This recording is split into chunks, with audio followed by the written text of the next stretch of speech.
How to turn on red light on iPhone. To get started, first of all go ahead and open up the Settings application on your phone.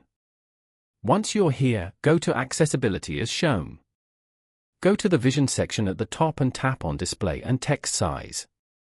Here, scroll down to the end and tap on Color Filters. Color filters can be used to differentiate colors by users who are colorblind and aid users who have difficulty reading text on the display. Over here, turn on the color filters option. As you can see, all the color filter options will appear below. Then, tap on Color Tint. And then, drag the slider as shown to increase the intensity of the tint.